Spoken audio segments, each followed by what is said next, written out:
Benjamin Glaise. Il est à 10h moins 10, exceptionnellement. C'est une matinée bien évidemment spéciale sur Sud Radio. On va en Gironde pour suivre de plus près ce qui se passe avec cet incendie qui fait rage du côté de, on n'est pas loin, de l'Escap-Ferré, entre Somos et Le Porge, avec déjà plus de 2000 hectares qui sont partis en fumée. On est avec le maire de l'Escap-Ferré tout de suite, Philippe de Gonneville. Bonjour. Bonjour. Et merci infiniment de prendre quelques minutes pour répondre à nos questions ce matin. Dites-nous, là, le feu, il est où aujourd'hui, là, à l'heure où l'on parle? Alors, à l'heure où l'on parle, le feu a détruit 2000 hectares et il est aux portes du bourg de Lège. Nous avons évacué dans la nuit 5300 personnes, 5 campings et l'ensemble des maisons qui forment la couronne du bourg de Lège en contact avec le massif forestier. Elles ont été évacuées vers où, toutes ces personnes, puisqu'il y a beaucoup de monde, Philippe de Gonneville? Oui, on a évacué 5300 personnes, une partie sur 3 centres d'accueil sur la commune de Lège.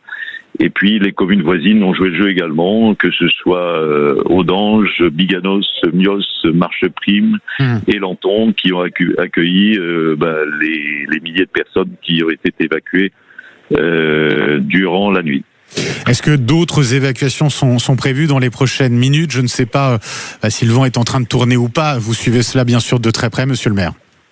Alors c'est vrai que là, il y a un petit répit parce que nous sommes au petit matin. Le vent est plutôt tombé avec un point de rosée qui a rafraîchi un petit peu l'atmosphère et l'évolution du feu est moins rapide que hier soir.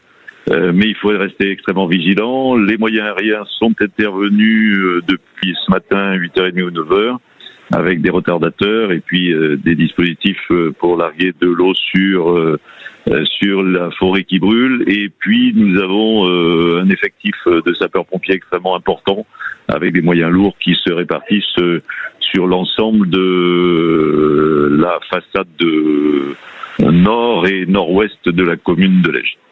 Les moyens, vous en savez un petit peu plus sur les moyens déployés là?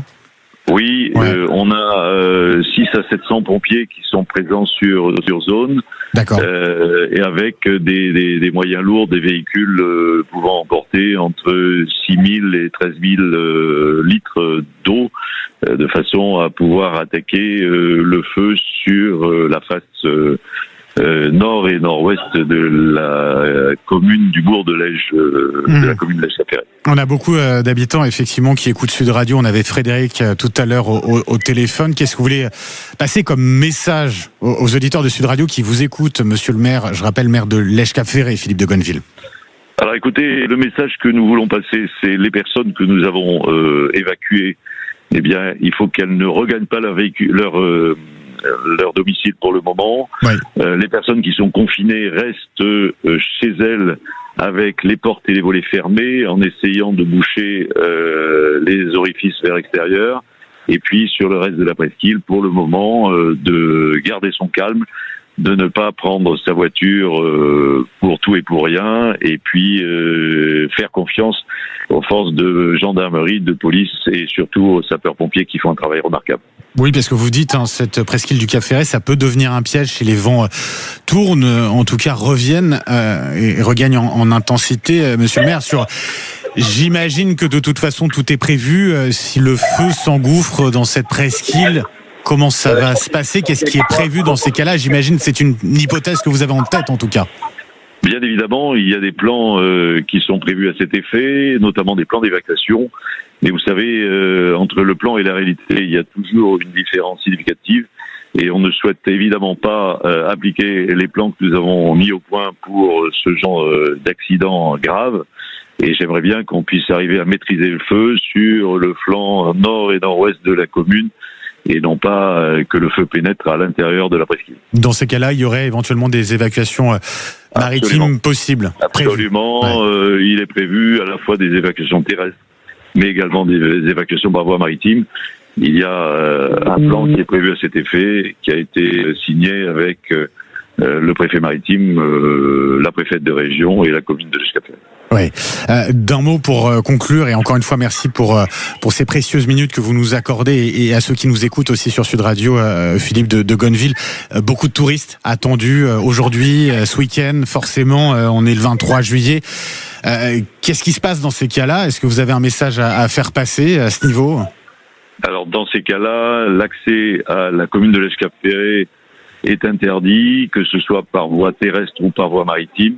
Aujourd'hui, personne ne rentre sur la presqu'île, sauf les professions dites essentielles, notamment la profession médicale et bien évidemment les secours. En attendant des jours meilleurs, où nous pourrons à nouveau accueillir celles et ceux qui nous font l'amitié de nous faire confiance et de venir en période estivale. Bien sûr. Philippe de Gonneville, je rappelle, vous êtes le maire de l'Escafferay, donc en première ligne sur ces incendies effectivement qui ravagent actuellement la Gironde. Merci beaucoup Philippe de Gonneville, et surtout bon courage pour la suite. Il en faudra, en espérant que le feu soit maîtrisé le plus rapidement possible. Merci à vous Philippe de Gonneville.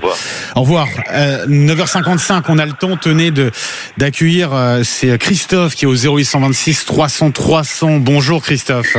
Oui, bonjour. Vous êtes, et merci d'être avec nous, vous êtes, vous, à Arès. On est très près de l'Escafferay, à 3-4 minutes, c'est ça, de l'Ège? Oui. Ouais. Tout à fait. Nous, on est, bien sûr, c'est une commune qui touche celle de l'Ège.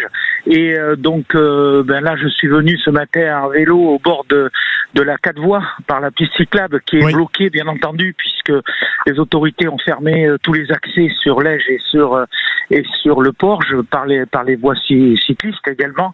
Mais là, c'est un paysage de désolation, parce qu'on voit une très très grosse zone noire. Donc on voit le feu dans le fond, voilà, et comme si c'était un orage hyper puissant, mais c'est de la fumée. Et puis cette nuit, bien sûr, on a vu un halo rouge en permanence, même depuis Arès, depuis le centre d'Arès. Moi, j'habite à 200 mètres de la plage d'Arès, et je vois aussi beaucoup de désolation sur tous les visages, sur tous les habitants d'Arès qui viennent constater, qui viennent regarder ça avec désolation. Et puis voilà, donc c'est vraiment impressionnant. Voilà, et c'est attristant. Voilà. Et ça rappelle de très mauvais souvenirs. On avait Frédéric tout à l'heure, effectivement, près de ce bassin d'Arcachon. On entend les pompiers derrière vous. C'est récurrent. Oui, les pompiers, les gendarmes passent, bien sûr. Ils ont bloqué la route pour l'accès. Alors il y a plein de voitures qui partent dans la direction Cafferay-Bordeaux, bien sûr, parce que tous les gens qui veulent évacuer évacuent, mais il n'y a plus d'accès sur l'accès de la 4 voies direction le Cafferay. Et puis c'est à bonne raison, parce que c'est dangereux, ça reste quand même quelque chose de dangereux. Et donc là on voit les hélicoptères aussi qui reprennent du service, un avion Dash qui est passé aussi également. Et donc c'est vraiment attristant. Oui, bien sûr, surtout Christophe, par rapport à notre belle forêt et notre belle région, voilà. Donc et puis c'est récurrent, parce que il y a à peine 2 ans, il y avait encore au bord d'Arès donc un incendie. En 2022, on voyait ça de l'autre côté, du côté d'Arcachon, la Teste. Et là, voilà, donc c'est malheureusement, Christophe, merci d'avoir été avec nous sur Sud Radio ce matin.